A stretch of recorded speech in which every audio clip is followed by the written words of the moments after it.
டிவிக்கு அரசாங்கம் வந்து தேர்தல் வாக்குறுதியா பல திட்டங்களை வந்து அறிமுகப்படுத்தினாங்க. நாங்க 6 சிலிண்டர் இலவசமா தருவோம். தமிழ்நாடு முழுக்க பெண்களுக்கு இலவசமான பேருந்து வசதி.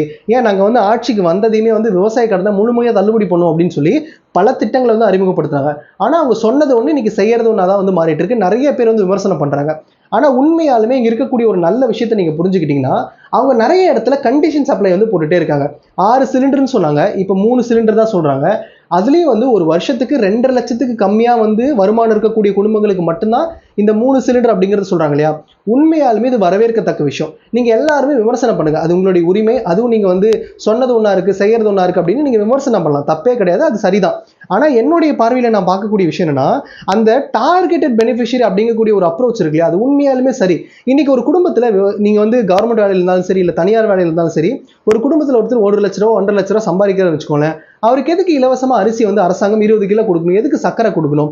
அப்ப இந்த இலவச திட்டங்கள் உண்மையாலுமே யாருக்கு போகணுமோ அவங்களுக்கு போகணும். அதுதான் டார்கெட்டட் பெனிஃபிஷியரி அப்படின்னு சொல்றோம். அந்த மாதிரி திட்டங்களை தான் வந்து அரசாங்கம் இன்னைக்கு இருக்கக்கூடிய டிவிக்கு இருக்கட்டும், நாளைக்கு டிஎம்கே வந்தாலும் சரி, ஏடிஎம்கே வந்தாலும், என்டிகே வந்தா யார் வந்தாலுமே அந்த டார்கெட்டட் பெனிஃபிஷியரி அப்படிங்கிறது தான் கையாளணும். அப்பதான் அந்த இலவச திட்டங்கள் வந்து ஏழை எளிய மக்களுக்கு வந்து போய் சேரும். இதை நான் முட்டு கொடுக்குறேன் அப்படின்னு நீங்க என்ன சொன்னாலுமே, நீங்க அவங்க சொன்னது ஒண்ணு செய்யறது ஒண்ணா இருக்கு, அதுல நான் உங்களோட உடன்படுறேன். ஆனா இந்த விஷயத்தை நீங்க வந்து அதெல்லாம் தவிர்த்து நீங்க பாத்தீங்க அப்படின்னா நல்லதுதான். என்னுடைய பார்வையில் இந்த 3 சிலிண்டர் அப்படிங்கிறது இலவசமா தேவை கிடையாது.